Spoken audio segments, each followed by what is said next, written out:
The coffin cage, left for the crows. The medieval imagination was never short of horrors, and among its arsenal of punishments, few images are as grotesque and soul-searing as the coffin cage. It was not a coffin of rest, not a coffin of sleep, not even a coffin of burial. It was a coffin of exposure, rot, and gnawing death. An iron skeleton, a cage shaped to fit the dimensions of a human body, hung from gallows, city gates, or the twisted boughs of lonely trees, waiting for the condemned. It was a theater of agony and humiliation, a public warning, and a sentence that transformed flesh into carrion. The prisoner inside was locked in with no space to move, no room to kneel, no shadow to hide within. Suspended between earth and sky, they were left to rot, left for the weather, left for the vermin, left for the crows. To pass by such a sight in the medieval world was to glimpse a vision of hell made flesh. A man dangling in iron, his skin sloughing from bone, his eyes pecked hollow, his chest burst open and crawling with maggots. Some cages contained the freshly condemned, alive, moaning, still clinging to breath. Others held little more than skeletons dressed in rags of decayed flesh, clattering against their rusted bars in the wind. These cages stood as morbid signposts, eternal reminders of authority and its cruel justice. The coffin cage, also called a gibbet, was not limited to a single country or culture. Its use spread across medieval Europe, from England to the German states, from France to the dark corners of Eastern Europe. Each place had its own variation, its own macabre flourish. Some cages were tailored to the condemned, forged specifically for the shape of their body, as if the blacksmith were not crafting iron but weaving a second skeleton. Others were reused, a revolving door of death, where the body of the last sinner was hacked apart and thrown to the ditch so the next one could take his place. The crimes that merited such a fate varied, but they always carried the stink of finality. Thieves, highwaymen, traitors, murderers, blasphemers. All could find themselves bound in the coffin cage. To be sentenced was to be made into an exhibit, a grotesque sermon of flesh and bone. Unlike the swift brutality of the axe or the sword, this was punishment stretched to eternity. Days of thirst, days of hunger, nights of shivering cold, until the body gave way. And then began the second punishment. The corpse itself became part of the sentence. There was no burial, no consecrated ground, no last rites. Only suspension, slow decay, and the endless banquet of crows. Imagine the experience of the condemned. You are dragged through the square, bound in chains, surrounded by a mob that jeers and spits. Before you stands the black iron cage, its bars gleaming with rust, its hinges creaking with menace. The executioner opens it with a screech like a beast's howl, and you are thrust inside. The door slams, the lock snaps shut. Already you feel the confinement. Your limbs cannot stretch, your spine is bent, your neck forced forward. The cage rises as ropes or pulleys lift it skyward, and the ground drifts away. You hang suspended, swinging in the air like meat on a hook. The mob watches, children laugh, dogs bark.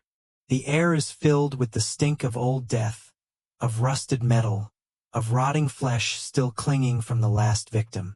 The first hours are humiliation. You shout, you curse, you beg, you pray.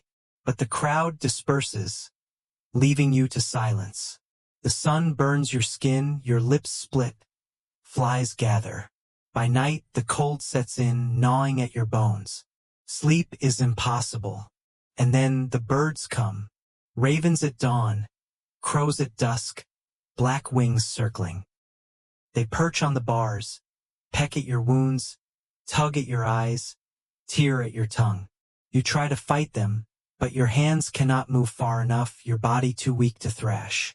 The horror is not in the first peck but in the 100th, in the slow realization that you are meat and they are patient. The days stretch. Thirst swells your tongue until it feels like stone. Your stomach knots in starvation, each breath a wheeze. Around you, the world continues. Villagers pass by, some crossing themselves, others throwing stones. Children dare each other to stand close, pointing at the grotesque display. Merchants set up stalls nearby, for where there is death, there is spectacle, and where there is spectacle, there is profit. The church bell tolls, indifferent. The seasons move on. But for you there is only rust and pain and the endless tearing of beaks. Even in death, the punishment continues. Your body, slumped and silent, begins to transform. Skin blackens, bloats, bursts. Maggots churn beneath the surface, leaking out through your wounds. Ribs crack open, spilling what remains of your insides onto the ground below. Wind whistles through your bones, and your body creaks against the bars with every sway of the cage. What was once human is now only a husk, an anatomy lesson for the scavengers. Weeks pass, and what remains of you is unrecognizable.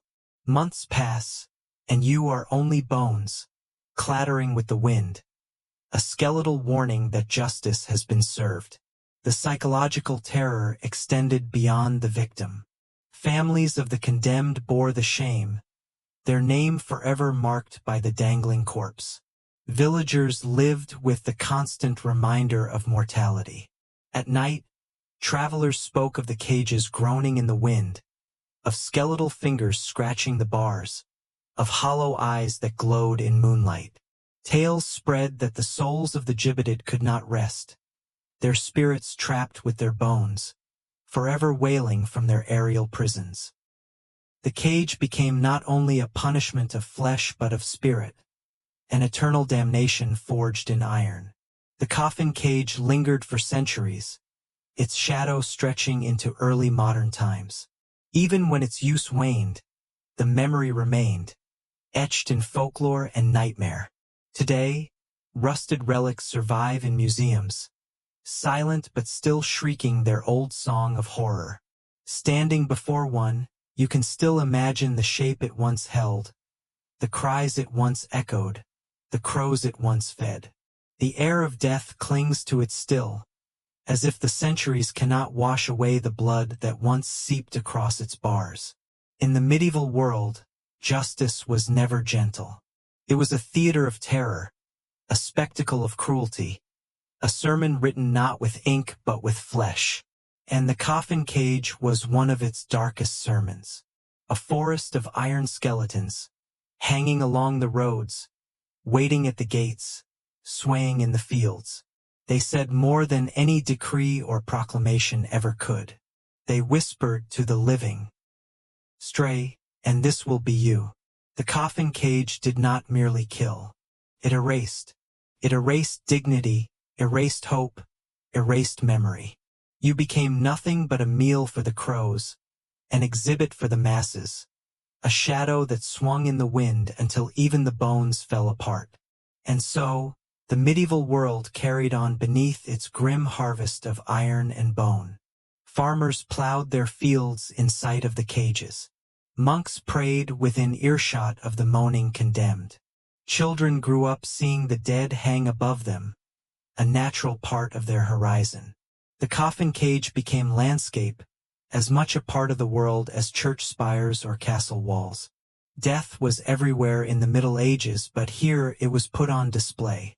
Here it was given a form. Here it was made into an eternal warning. The crows, black priests of this morbid altar, were always waiting. They circled in flocks, perched in silence, watched with eyes like black glass. They did not judge, they did not hesitate, they only consumed. To the condemned, their cawing was not song but laughter. To the villagers, it was a chorus of justice. To us, centuries later, it is the echo of cruelty. The coffin cage was more than punishment. It was the transformation of a human being into carrion. It was the denial of burial, the denial of peace, the denial of any end but dissolution. It was medieval justice in its rawest form, public, prolonged, grotesque, unforgettable. And long after the cages rusted away, long after the bones fell to dust, the image still remains, dark, sharp, and terrible, like a shadow hanging from the sky. The condemned were left for the crows. But in truth, they were left for us, to remember, to shudder, to understand the brutality that once was called justice.